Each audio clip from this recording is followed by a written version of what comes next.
being a bike person is really just, that's who I am.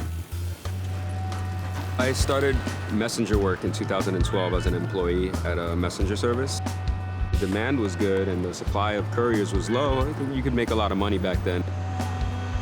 America is in the midst of a workplace revolution. Gig work, globalization, robots, cobots, artificial intelligence. Are workers in danger of becoming obsolete in this disrupted landscape? How will they stay relevant? These companies move rapidly towards automation. Now you don't even deal with people. If you have questions, there's nowhere you can go. There's no phone numbers. You send an email, maybe you get a response, maybe you don't. And so there's just no love. Now, you got guys out there working 10-hour days, maybe scraping by $150. They're scrambling during lunch and dinner to get that money. They're doing 20, 30 deliveries, riding 20, 30 miles, maybe more. I was like, I don't want to do that. The American dream is very much at risk. Americans can't work any harder. Robots are coming to take my job. It's not even the future, it's the now.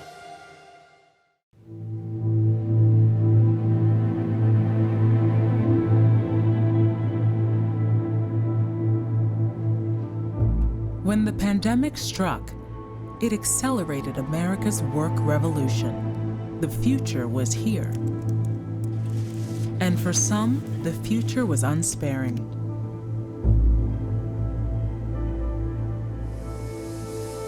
During the pandemic, a lot of us stayed at home and didn't have to commute. We were all safe, but a lot of people had to go out and work every day and take the metro and get near people without masks. And I'm sitting in a space that's open office and it's completely empty. What I think it has exposed is how dependent the professional class is on the service workers. And those service workers, some of them are considered essential, like nurses and firefighters, but not checkout people or delivery people. What the pandemic really did is it laid bare these more foundational and fundamental cracks in the system. Even before the pandemic hit, we had close to 41 million Americans who were just not earning a living wage. They were just struggling to navigate the workforce.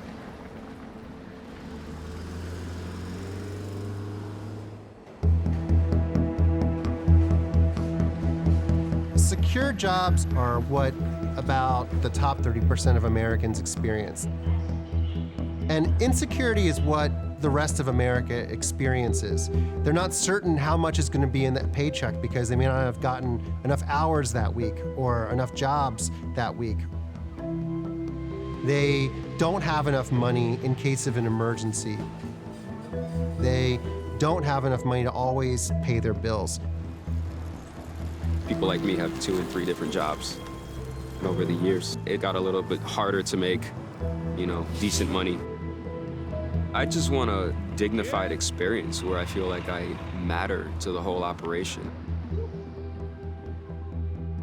I get asked a lot about the future of work. The one survey that I read that really said something different to me simply asked existing workers, what did they want? What was the future of work that they were hoping for? What they wanted was to know the rules. Do I need to get a high school degree, a college degree?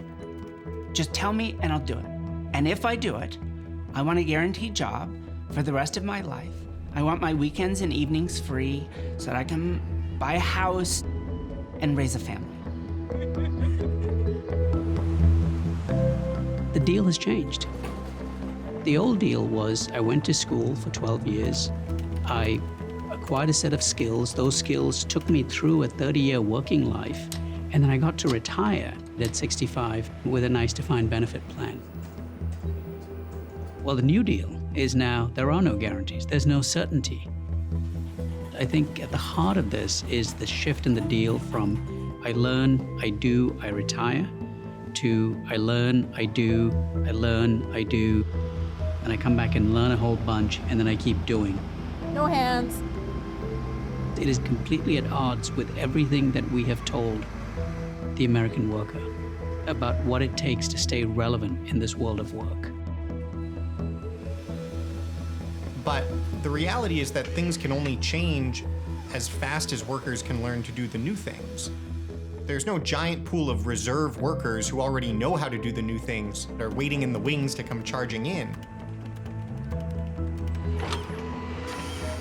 A technology is considered future-proof when it's unlikely to become obsolete. But in this era of profound disruption, can workers themselves be future-proofed?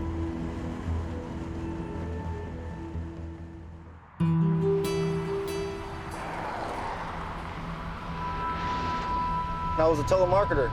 I was a telemarketer. And what service would you like to sign up for today? I hated that job. Oh my God. I'm like, man, this is not the job for me. And then I joined the military, and getting out, I'll try to figure out what was the biggest, baddest thing happening in Texas. The oil field was booming during the time, and I moved to San Angelo during the time when I was working in the oil field and bought a house out there. And then exactly almost a year after we bought the house, I got laid off. I was laid off. And then for a while, I was lost. I was lost. And I just saw wind turbines. I was like, what about that thing? Juan Lopez stepped into one of the fastest growing energy sectors. In Texas, wind power has created thousands of jobs.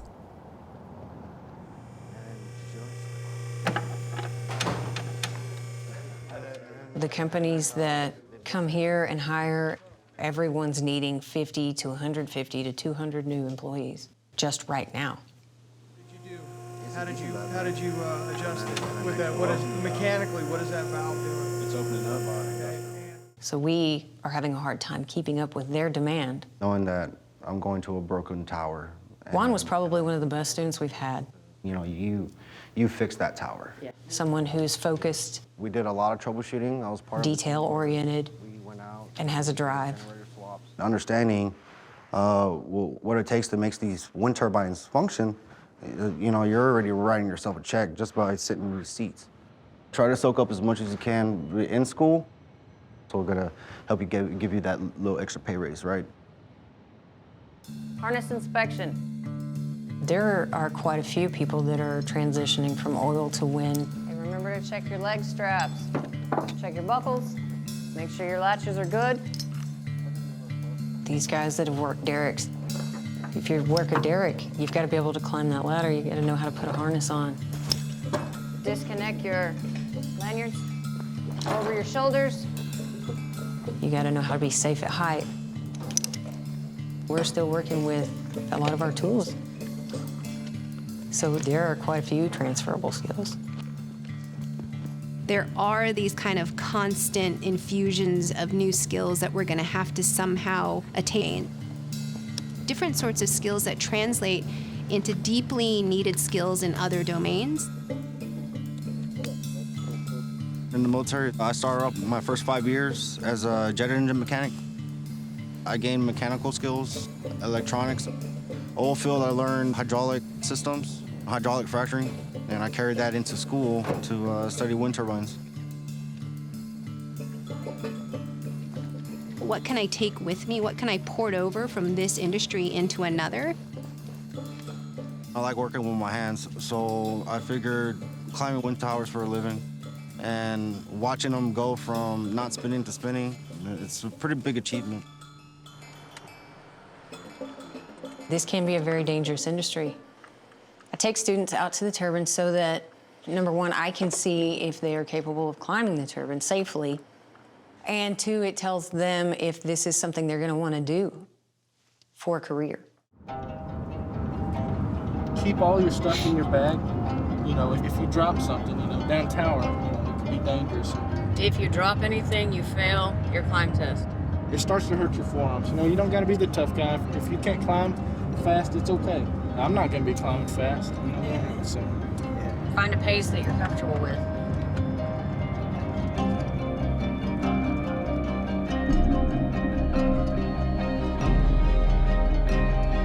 So it's roughly a 300-foot climb up the ladder. I always have the, you know, your kid on their first bike ride nervous. Because these are my students, so I'm always worried that I don't want anyone to get hurt. It's my first time, so it's gonna be definitely a first time experience. Who's going first? Moving from the military to oil and gas and then into wind turbines, that's a really exciting way to move successfully and navigate across industry domains. But it's not necessarily the easiest pathway. It's not easily navigable. I feel that this industry is more stable. I'm able to benefit a lot more from it. If I do everything right, if I'm safe about everything, I will have a job tomorrow. But will he? Or is Juan in danger of becoming obsolete? Don't climb with one leg on the top because you're going to burn out. There you go. It is your job, truly future-proof. Jobs are at risk. AI is going to take them over, except not mine. Mine can only be done by a human. How could you possibly automate that? But in fact, that's the big question. How can I automate that? Because I guarantee someone is tackling that question right now. So we'll go up in here, we'll open that hatch where you guys can look out for a minute, and then we'll head back down. Now you can look out. For many people, future-proofing means teach your kids how to program. But if you think that that will magically proof your child against the future, you are very, very wrong. And to be fair, you're not alone. Future-proofing, it's a little more challenging now because the information age, the digital age, has introduced a pace of change that, frankly, people are struggling to keep up with. Everybody's safe, everybody feels good.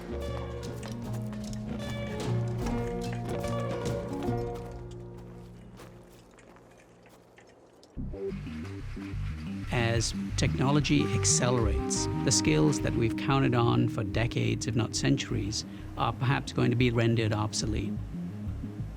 We should place a premium on getting people to function in an interdisciplinary way that is incredibly versatile, because that's what the workforce is going to demand. As new technology disrupts the workplace, staying relevant will require new skills. But what kinds of skills?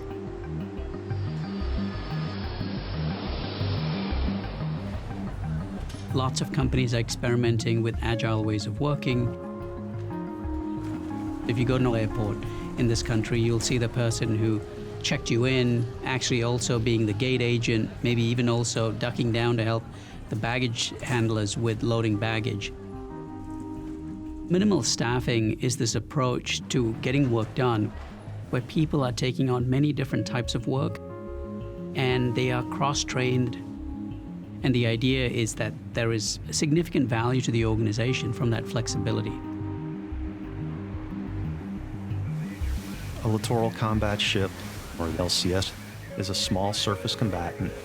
They have much higher speed and they can get into shallower waters. The Navy put new technologies on board the ship where those systems could do portions of the work that the sailors had traditionally done.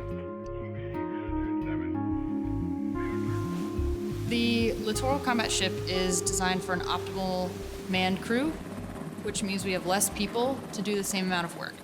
On a legacy ship, there may be 7 bridge watchstanders at a time. We have 2 bridge watchstanders. So the officer of the deck is not only overseeing everything that's going on, but they're also now the ones driving. This technology on board is absolutely a fundamental part of how this ship operates and how it's designed to operate. Fishing vessel Andrews, this is Warship 1. Received your distress call. I'm the electronic materials officer. I'm the ship's electronic readiness team lead, fall protection program manager, aloft program manager, watch stander, underway watches, surface warfare officer. One of the most important aspects of my job, if not the most important aspect, is driving the ship. In the training facility, we're replicating the actual shipboard environment. The older sailors, or the non-gamers, typically don't like the virtual environments. And we have to play with the system. We have to slow frame rates down so that they don't get sick. The younger students, they're used to first-person gaming, and they excel at the controls and the movement through that gaming environment. A lot of us grew up playing video games, and that hand-eye coordination is kind of already built in. We know what our hand is doing on the combinator because it's similar to like a joystick. There's a certain level of comfortability you get with using your hands without looking at what your hands are doing. My dad was in the Navy, but he never really talked about it. It just never really came up in conversation.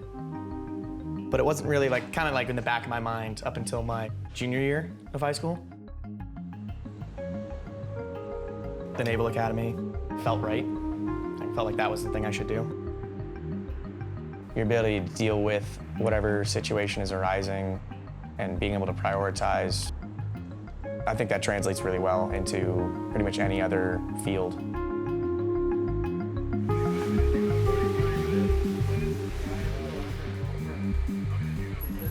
Whether you're on a Navy ship, whether you're in a manufacturing plant, whether you're cutting people's hair, getting more done with fewer people is the way that we make progress.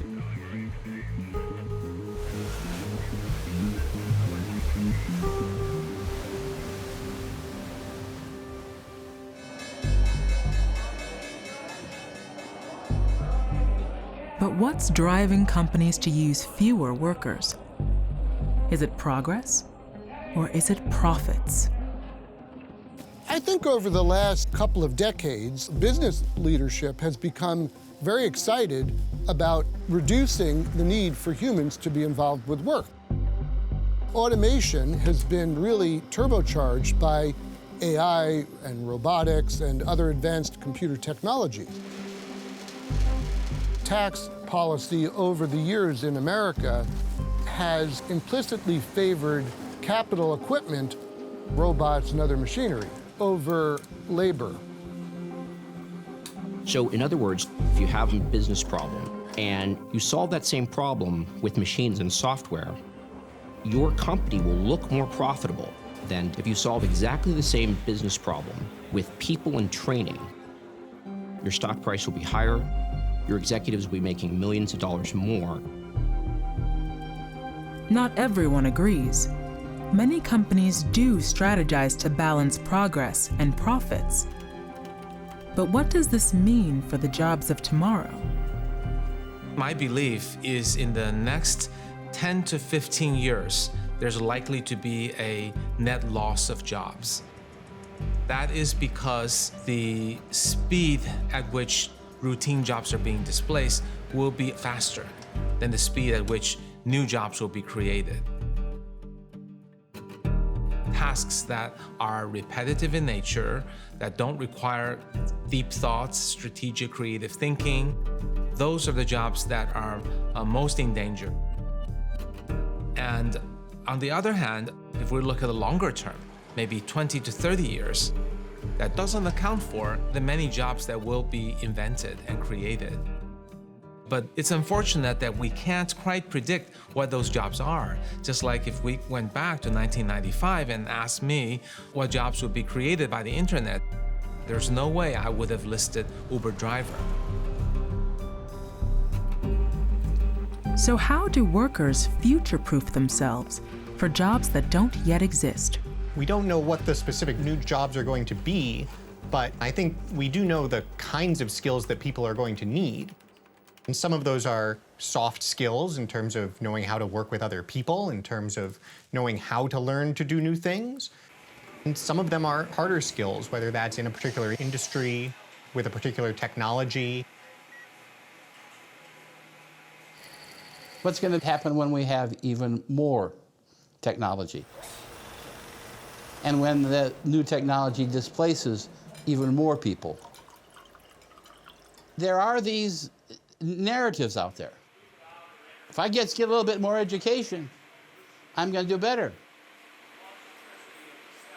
And that's been the mantra for people all the way along. If you just get a little bit more education, there's a lot of people that have master's degrees that are now working in fulfillment centers and working in part-time jobs. Future-proofing is really what education was always supposed to be, right? It was supposed to provide you with the ability to be flexible, in essence, being employable. The number one reason consistently for enrolling in post-secondary education is to get a good job. But when you actually talk to college graduates, they are consistently telling us that they don't actually feel prepared for the labor market.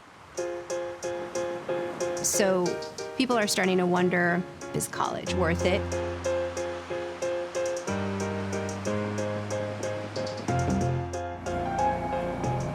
I am going for a degree in chemical engineering. Since I'm the oldest and the first of my family to actually go into a college, I'm the one who has to kind of figure that out. My parents are immigrants. They came from Pakistan ages ago. And they're not too familiar with how a college system works here.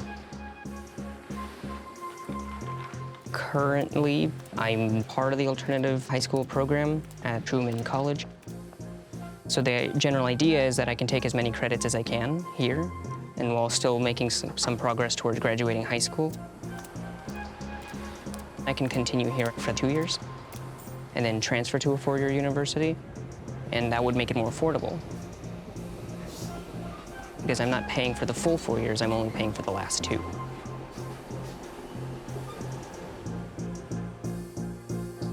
But since my parents didn't have like a college fund like some families have, I needed to find a way to pay for that in a way that reduces the amount of debt and burden either on my parents or myself. Because who wants to be in debt?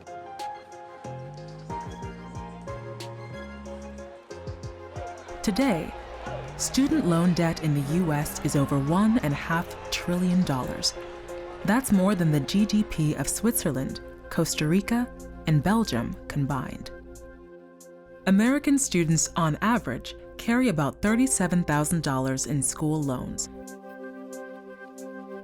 But a college degree can more than double lifelong earnings. We have a system in the United States that's very much dominated by college degrees as a pathway to work. So when did a college degree become the gold standard?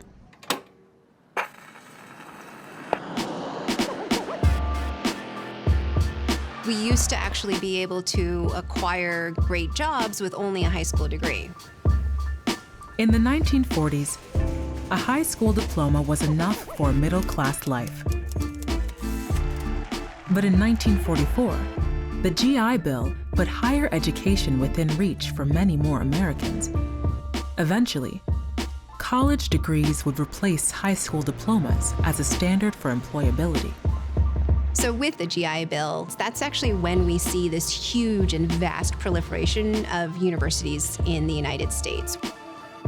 Still, by 1960, only about 45% of high school grads went on to college. And then in the 1970s, a real shift happened in this country from a model that had what we called tracking, where in junior high or high school, students would be placed on different pathways, to one that said, no, we're going to have a single pathway for everyone, and it's going to be college-focused. Slowly over the next few decades, you see our high school graduates just knowing that the next step is college. As more companies require college degrees for jobs, 2/3 of high school grads are heading straight to college. Even so, equal access is the big challenge. The people who go to the top colleges and universities, we really channel more white, affluent students into those. And then for the more public, open enrollment universities, that's where we see a lot of Black and brown people going. It never fails that the people who say that college isn't for everyone are people who have been college educated, whose families have been college educated. So what they're saying is, college isn't for people like you, but it definitely is for people like me. And what about those who don't go to college? What's the economic fallout? The data shows us that if you don't have any education beyond a high school degree, you are about 50% more likely to live in poverty than someone who has just a little bit beyond that high school degree. So it is deeply and hugely impactful to pursue some sort of education beyond high school. So if a young person was very interested in an occupational field that didn't require a bachelor's degree typically, and they said, should I still get a college degree? I would say, yes, you should still get a college degree. Why? Because that's the system as it exists today.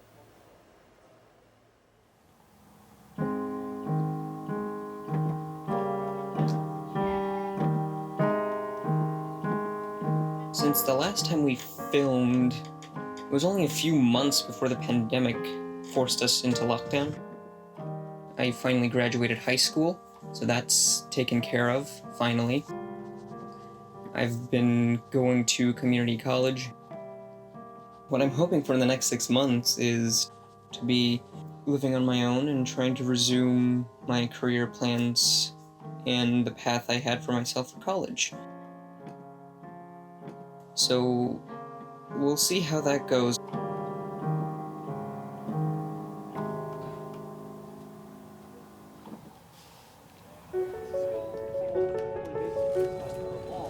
But is a 4-year degree really the best measure of employability? What if it's not? The traditional lens that companies bring to identifying the people with the right skills is flawed. They're still looking for someone with a 4-year degree, and quite honestly, you don't need that for many of the jobs that you're trying to fill.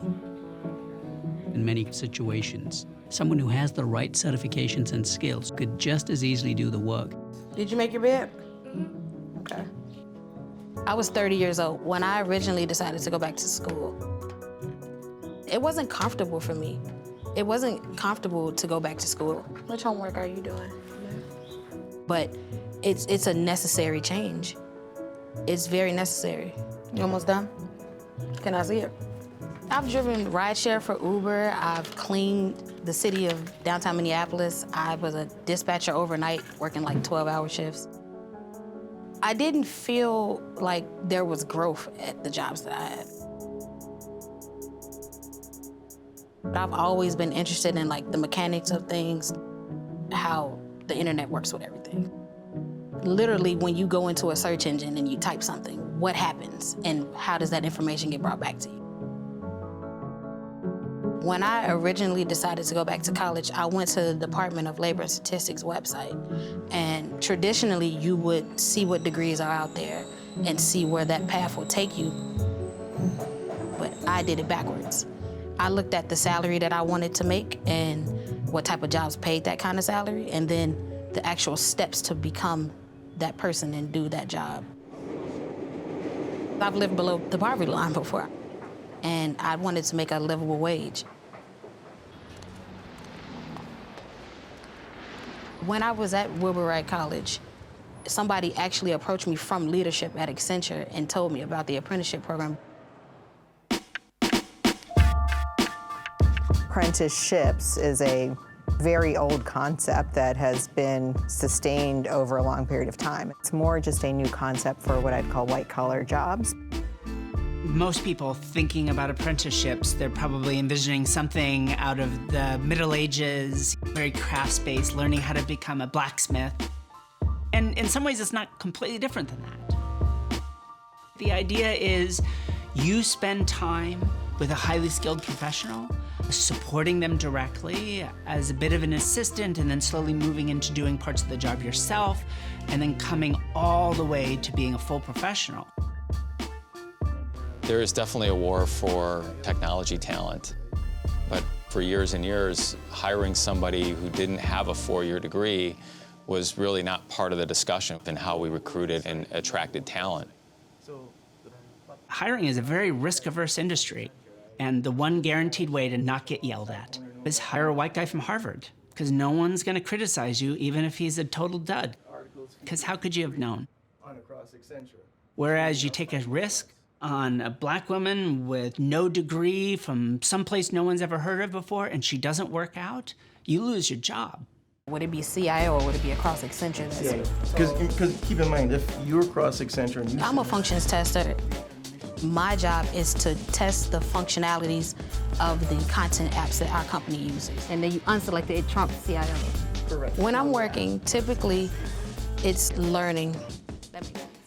Some days I come in and I know exactly what I'm supposed to do, and then some days I'm approached with a work item or a scenario that I've never encountered before. You could do the same drop down on CIO? Yeah. Four-year degree would be important as far as my next steps, because the position that I'm in does not require a four-year degree, but some other positions do. People often say you need to figure out how to continually learn throughout your whole lifetime. And obviously, everyone does need to take some responsibility for their career. But I'll tell you one thing many workers can't do is take 2 years to go back to school and not get paid. They couldn't even afford to sign up for a 6-week job retraining program. As if 6 weeks of job retraining would even prepare them for this future anyways. It is unclear also who's responsible for upskilling and reskilling. Right now, it is being placed almost entirely on the heads of workers. How do we give them the space? How do I give them the income? How do I give them the social support? How do I give them access to the learning? I'll see you later. Without the burden of debt?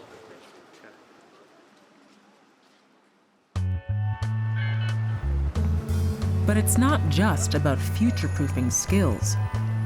The rules of employment are also changing, and the consequences are huge. How can workers protect themselves? Work is being fragmented in terms of part-time, full-time, independent contractors, gig work, and all those new forms of work that are being developed. Part of the people are saying, well, isn't this great? People have more freedom. On the other hand, I'd like to talk to them after 5 or 10 years to see where they are economically when they have no health insurance and no pension. Yeah, I'm definitely a gig worker. I think it's few and far in between people that are dedicated to one app. DoorDash, Postmates, Caviar, Uber, and it's all on one phone, but you're just cycling through the apps, and whatever bites first, you take it. The gig economy includes 55 million Americans working full or part-time and classified as independent contractors. They're considered freelancers, not employees. This gig economy and contract work now spans up to some of the most sophisticated, highly university educated people. But for many people, the gig economy is not liberation, it's just survival. It's a way to make ends meet when your regular job has already failed you. So you can imagine, like, if you're doing deliveries for 8 hours, the average life. Platform companies have a growing dominance in the gig economy. These companies have been on the scene for less than a decade with very little supervision from city agencies or state government. They fight for all drivers. It doesn't matter if you're driving Uber, Lyft, Green, Yellow. Since 2002, I was driving yellow.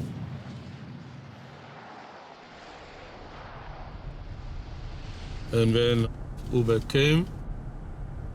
Beginning it was good. We guaranteed $1,700 weekly gross income. But 2016, things start getting really worse. Maybe you do only 10 fares sometime, or 15 fares if you're lucky. Driving for a living used to be considered a fairly decent job. It's part of the low-wage economy, a predominantly immigrant economy in New York City. For immigrant workers, it was considered one of the higher-earning jobs. And then Uber and Lyft entered the market, and what's been a full-time job has slowly been turned into a gig, where there is no job security. In 2015, there were only 7,000 rideshare drivers in New York City. By early 2020, there were 55,000. The demand was low because we have so many cars, and now everybody was looking for a customer. This company flooded the market. They decide how much you get to make, which hours you're working, how many hours you're working, who you pick up, how much you can charge. Yet these companies claim that the drivers are not their employees. So the state says you don't have to abide by any labor law as long as you dispatch the work through an app. The state says this worker is now an independent contractor because all the work is now being dictated by an algorithm. What would stop any other company in the economy from starting to use apps to dispatch their workers?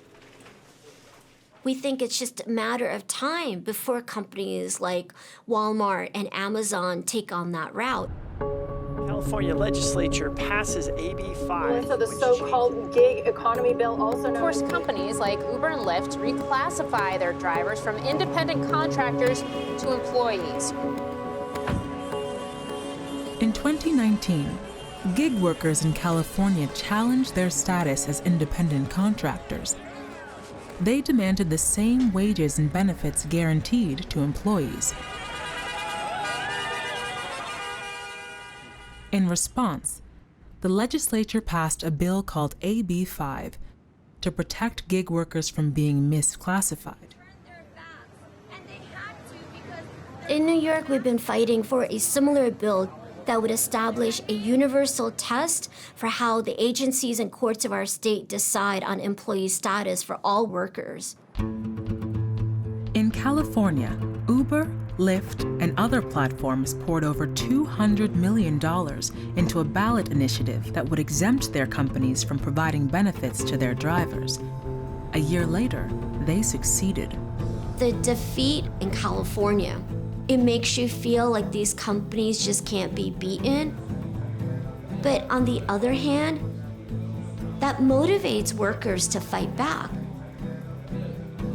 There are laws in different states that want to deal with this problem of worker misclassification. The point is that we should be providing workers' comp and a version of unemployment insurance and health insurance to everyone, regardless of their workplace classification. It's a little bit strange when you think about it that we get our benefits from our employers. In a lot of cases, it would make sense to get benefits elsewhere. One idea gaining traction among some companies and those who gig for them is portable benefits. Might this be a way to future-proof workers' security? A better solution for the long term is offering people a benefits package that travels with them from employer to employer, or just having some other organization out there that provides your benefits. A union is a great example. And a much better model for gig workers would be what's called sectoral bargaining, where you have a single union representing all of the gig workers. Yeah, do you want me to do labor history? I'm ready. This is my jam. So we're all nostalgic now for these factory jobs. But for most of the Industrial Revolution, factories were a great place to go if you wanted to be poor or if you wanted to lose an arm. And that all changed in the 1930s. Certainly after the Great Depression, industrial jobs were fantastic for the people who had them. And this all happened because of the industrial unions, which organized the previously thought unorganizable workers to bring the largest corporations in the world to heel.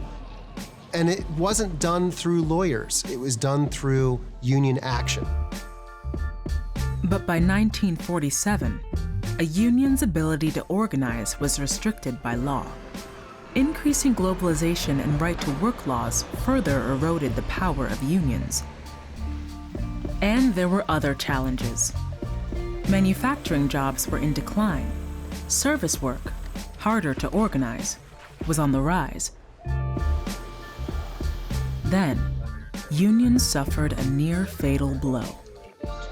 In 1981, the Reagan administration fired over 11,000 striking air traffic controllers in a single day. This show of force would cripple the bargaining power of unions for years to come. At their peak in the mid-20th century, unions represented 1 in every 3 workers. Today, it's only 1 in 10. What role, if any, will unions play in future-proofing benefits and job security? One problem is that labor and organizing haven't changed since the 1930s. The model we have is built around the 9-to-5 factory job. And an awful lot of workers today, they might be temps, they might be in the gig economy. So gig workers are a great example of a group that are desperately in need of some sort of representation, but that could never fit into a traditional American union. I was anxious, not knowing if I was going to have a great week or a terrible week. It's really hard to plan your life around those kinds of variations. So I decided I need to get out of that world because it was making me stressed. One of these restaurants was having such a nightmarish experience with the same delivery platform that I was working through for them. We were like, well, we don't need them. Let's just work together. Screw the app. So I started my own company. I ended up buying a fleet of these cargo bikes with my savings. And then I can get guys riding, doing cargo bike work. And it gives them steady, reliable, scheduled work. We are working with restaurants who want to offload any excess food prepared throughout the day. And instead of throwing it out, we'll pick it up and we'll deliver it to different pantries in the city. This identity of a working cyclist, from here on out, it's just how do I use that to have a sense of mission beyond just paying the bills. It took on a much bigger purpose that I never imagined would be the case.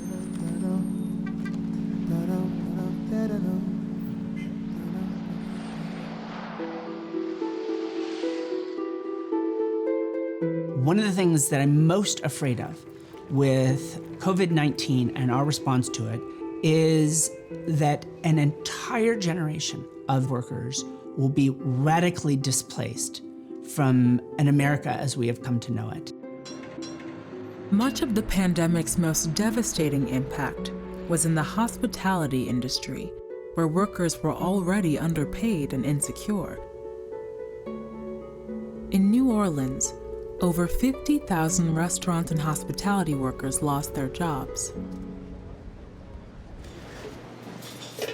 The old restaurant model was untenable. It just didn't work. I think that's almost considered a universal truth at this point. You're on your feet, you're working with knives and fire, so you're getting banged up and injured. People were working too many hours. It was grueling work physically and emotionally. People weren't compensated nearly well enough.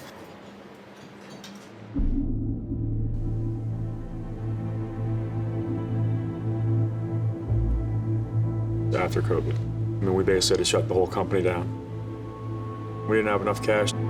With zero revenues coming in, I felt like a huge failure. I've been doing this around 10 years since I've been an adult. And it's really hard to just go into other fields when this is what you know. It's really scary for a lot of us because we've invested 10, 11, 12, some 18 years of our lives developing this skill set that is now part of this industry. We were told, oh, everyone needs to eat. You'll always have a job cooking. And now it's like, well, will we? So after COVID hit, we spent 2 or 3 weeks truly just licking wounds.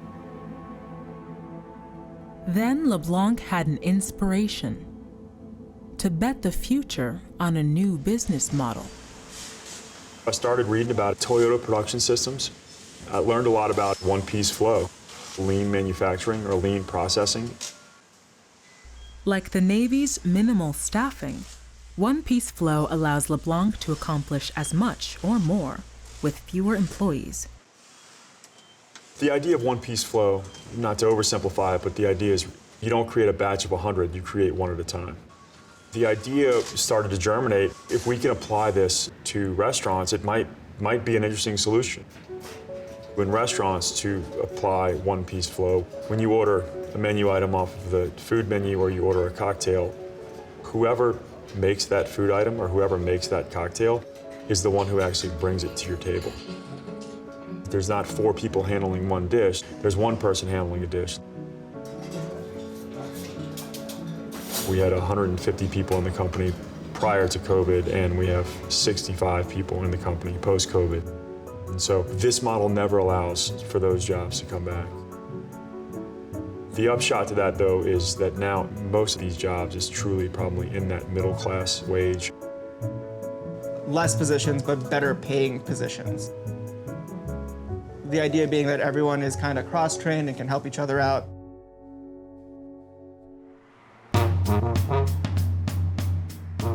Chloe, LeBlanc & Smith's new boutique hotel, adopts the same model. You do not have to remake the bed at Turndown unless a guest has asked. We're trying to have an all-inclusive labor model. Everyone does everything.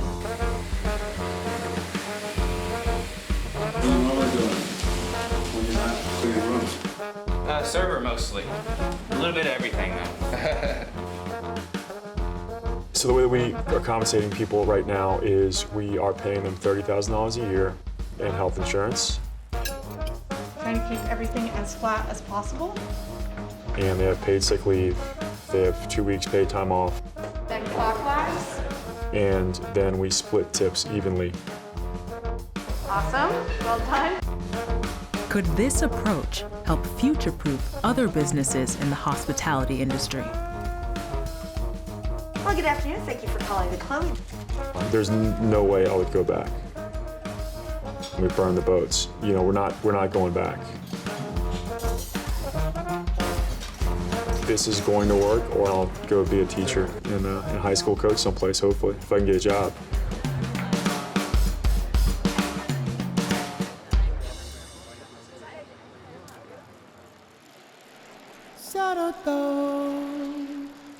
What's up, y'all? It's Diego checking in here.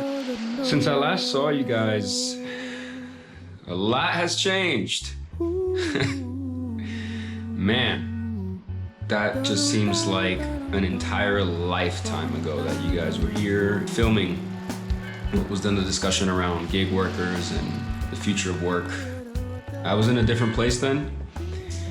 Things really seemed to be on the up and up.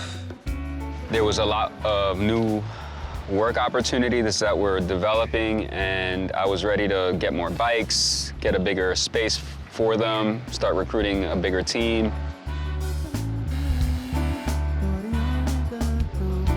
What was it with the COVID situation, your job? Back in February, everything was great. We were getting more clients, more work. I was about to buy some more cargo bikes, hire some more riders. Like, everything was looking really positive in that moment. Due to COVID and the pandemic, everything shutting down, people working from home, there's no catering industry anymore in New York. There's no more in-person meetings. Corporate office buildings are ghost towns. And then seeing all the potential money that I'm normally making just, it's like, holy crap. There's rent, there's student loans, there's what if I get sick and what if I need healthcare? I don't have healthcare, and all of this panic. It's really scary. It's crushing. What do you want? Justice! For us also, the taxi industry with the city shut down, it was really terrible for drivers. We have a lot of drivers who are really exposed to this COVID. We've seen the statistics that so many Americans ended up using the $1,200 stimulus check to pay for groceries and meals. Gig workers who work with absolutely no safety net, no security, were already on the edge, barely making minimum wage. Once the pandemic hit and the jobs were lost and the incomes dried up, people really, truly did not know where the next meal was going to come from.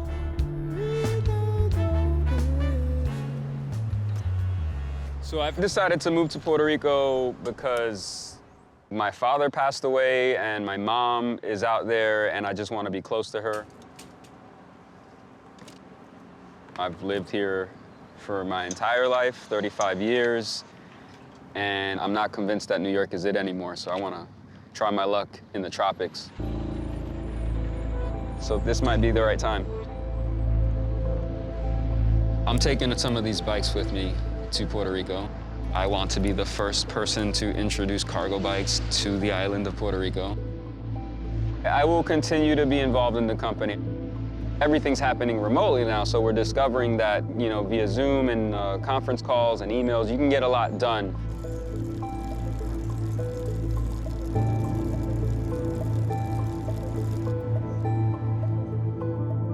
Will my job be necessary? And I think that's the main concern. What's going to happen? Is my job still there? Do I need to go back to school?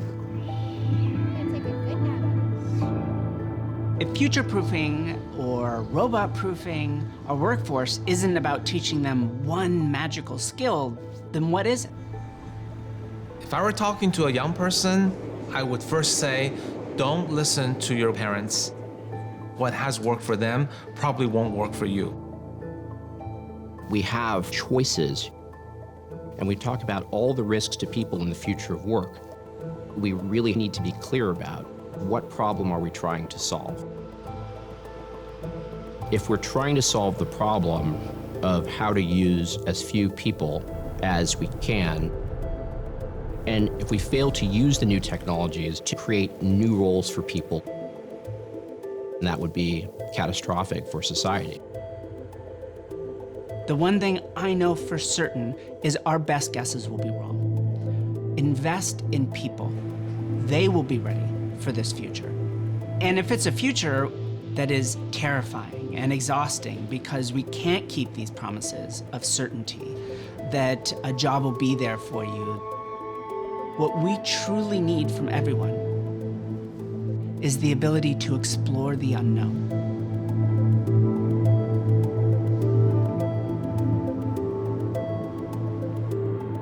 In the final episode, as workers and communities wrestle with the unknowns, how are they adapting and how are their identities changing in this disrupted landscape?